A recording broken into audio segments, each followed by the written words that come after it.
Hello everyone, welcome to त्यांश की YouTube channel. I hope आप सब लोग बढ़िया होंगे। आज मैं बताने जा रही हूँ कि त्यांश की तबीयत कैसी है। इतने टाइम से मैंने कोई व्लॉग नहीं बनाया था। मैंने इसलिए नहीं बनाया क्योंकि मुझे भी टाइम नहीं लग रहा था। मैं थोड़ी सी आपको पहले मैं आपको जो आप लोगों का एक मेन क्वेश्चन है मैं उसके बारे में आपको बता दूँ कि बहुत सारे क्वेश्चन ये आ रहे थे कि मैम त्यांश को एनजी बार बार क्यों लगती है, और दूसरा था कि उसकी एनजी कब रिमूव होगी। तो पहले मैं भी आपको बता देती हूँ कि उसकी एनजी अभी रिमूव नहीं हुई है, लेकिन जल्दी ही हो जाएगी। अब मैं बताती हूँ कि उसको एनजी लगा क्यों था। आप लोगों को पता ही था कि हमारी एम्स में कंटिन्यू अपॉइंटमेंट्स हो रही है, हर मतलब हफ्ते में 2 हफ्ते में ऐसे हमारी अपॉइंटमेंट्स आ रही है। उसका क्या इलाज चल रहा है वो मैं आपको बताऊंगी बाद में, लेकिन पहले मैं आपको थोड़ी सी डिटेल से बता देती हूँ कि उसको एनजी बार बार क्यों लगाई गई। जब हम लास्ट टाइम एम्स गए थे तो आप लोगों को पता है कि बारिश का मौसम चल रहा है, तो थोड़ा जैसे भीड़ में बच्चे को लेके जाते हैं तो थोड़ा इन्फेक्शन होने का ज़्यादा डर रहता है। तो उसे भी वहीं से ही समझ लो थोड़ा कोल्ड कफ हो गया था। इनफैक्ट उसे ही नहीं, मेरी और साहिल की तबीयत भी ख़राब हो गई थी। इनफैक्ट मुझे भी खुद इतने टाइम से कभी फीवर नहीं आया था, काफ़ी ईयर्स हो गए थे। पहली बार ऐसा हुआ कि काफ़ी दिनों तक मेरी तबीयत भी ख़राब रही, और मेरे हस्बैंड की भी और थियांश की भी। थियांश को जब फीवर आया तो फीवर आने के कारण उसने खाना पीना बंद कर दिया था। नॉर्मली हर कोई खाना पीना बंद कर देता है, लेकिन जैसे नॉर्मल बच्चा होता है तो फिर भी आप उसे थोड़ा बहुत खिला देते हो, लेकिन थियांश बिल्कुल खाना पीना बंद कर देता है। और उसमें होता क्या है कि उसको ना म्यूकस बनना स्टार्ट हो जाता है। दवाइयों से भी लगा लो और इन्फेक्शन से भी लगा लो।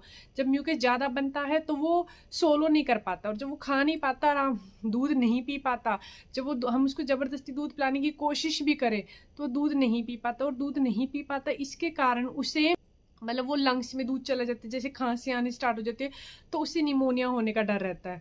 तो हमारा सबसे पहले काम यही होता है जब थियांश को फीवर आता है कि हम उसको नज़दीकी हॉस्पिटल में लेके जाए, उसको एनजी लगवाए।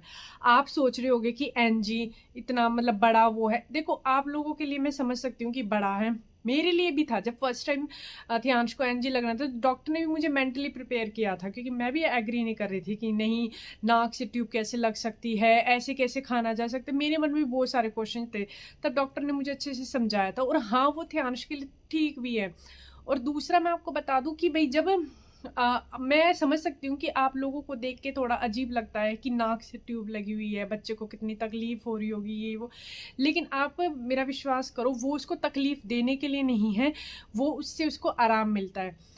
हम जो जब तक उसको फीवर इन्फेक्शन रहता है तो उसमें वो खाना पीना छोड़ देता है, दवाइयाँ देना बड़ा मुश्किल हो जाता है। उस ट्यूब के जरिए उसको खाना पीना जाता है, उसको दवाइयाँ जाती है, और वो जल्दी रिकवर करता है। जब वो जल्दी रिकवर करता है ना, जब वो एक्टिव होता है, तो आप विश्वास नहीं करोगे, वो खुद से ही मतलब मांगता है कि मेरे को मुंह से खाना चाहिए। मैंने आप सबको एक बात बताई थी कि थियांश मुंह से खाना आराम से खा लेता है, उसको खाने पीने में कोई दिक्कत नहीं आती। फिर चाहे उसमें आलू का पराठा हो, पनीर का पराठा हो, या कोई भी सब्जी हो, वो आराम से खा लेता है। लेकिन जब उसको ये होता है कि वो बीमार हो गया है तो खाना पीना बंद कर देता है। अब हुआ क्या था, जब उसको लगता है कि उसकी तबीयत सही हो रही है तो फिर तो भाई उसे चाहिए मुंह से खाना। फिर वो उसको ये रहता है कि मम्मी मुंह से दे दे, कुछ दे दे, तो फिर हम उसकी एनजी रिमूव कर देते हैं। हाँ, इस बार ऐसा हुआ है कि थियांश को 2 बार एनजी लगी है।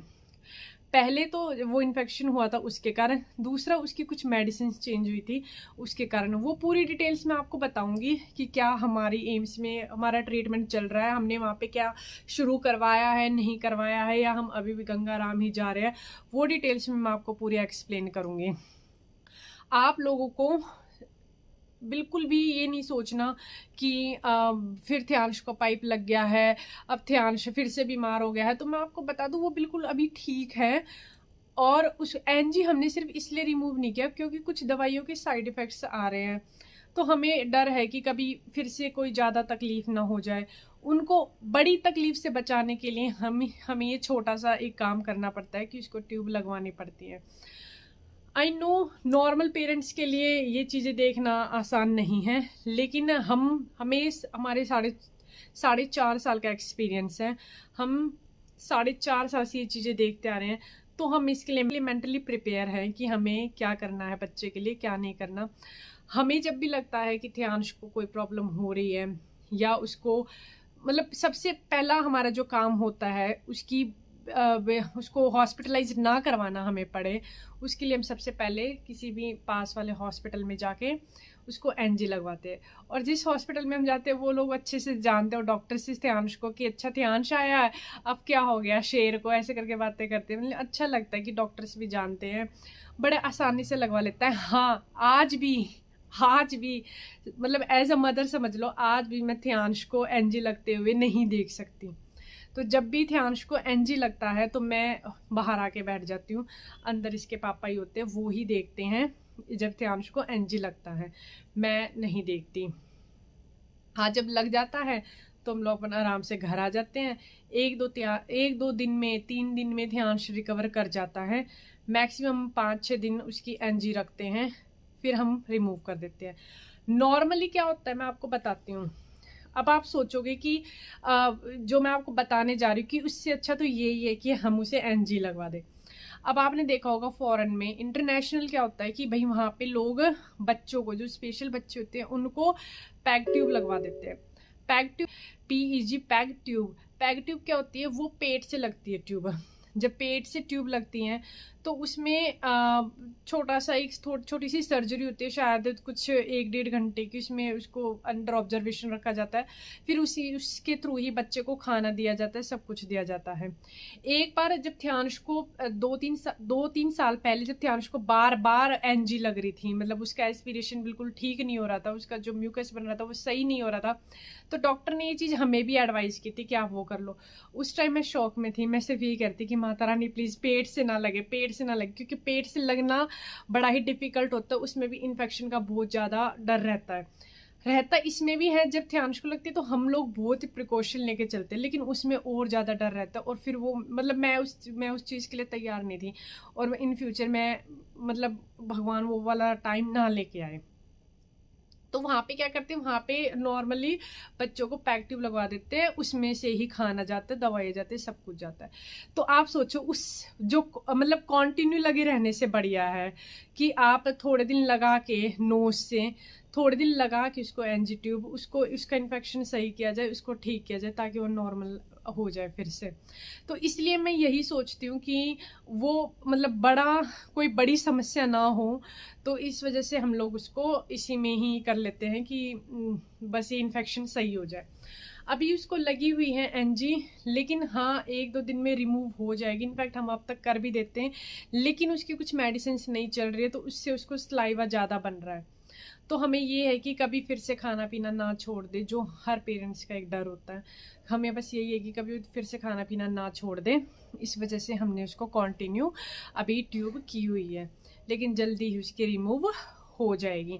अब मैं नेक्स्ट आपको बताना चाहूँगी कि जो हमने एम्स में उसका क्या ट्रीटमेंट चल रहा है ध्यांश का, और डॉक्टर्स ने हमें क्या बताया है, वो मैं आपको नेक्स्ट व्लॉग में पूरी वीडियो बताती हूँ।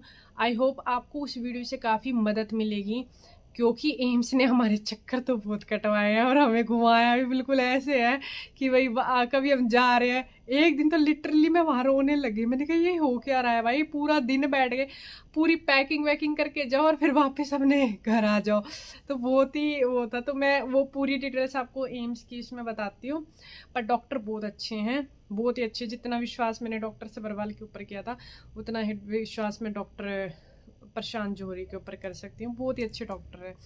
तो मैं उसमें आपको बताती हूँ पूरी डिटेल्स क्या क्या हैं। तो आप मेरा नेक्स्ट व्लॉग जरूर देखना। थैंक यू सो मच इतना सारा प्यार देने के लिए, ब्लेसिंग्स देने के लिए। आपकी ब्लेसिंग्स ही हैं जो आज हम यहाँ तक पहुँचे हैं। ध्यांश थोड़ा सही है और होप सो आगे सब कुछ बढ़िया ही होगा। देखो हम सिर्फ मेहनत कर सकते हैं, भगवान से प्रे कर सकते हैं, आगे भगवान की मर्जी, जो वो करेंगे अच्छा ही करेंगे। हमें नेगेटिव तो जाना ही नहीं है। आपको पता है कि मेरे व्लॉग्स में और मेरी वीडियोस में कोई नेगेटिव है ऐसी बात होती ही नहीं है ना। मैं करती हूँ क्योंकि हमारे पास इतना टाइम है ही नहीं कि हम नेगेटिव सोचें, नेगेटिव बोले या कुछ ऐसा करें।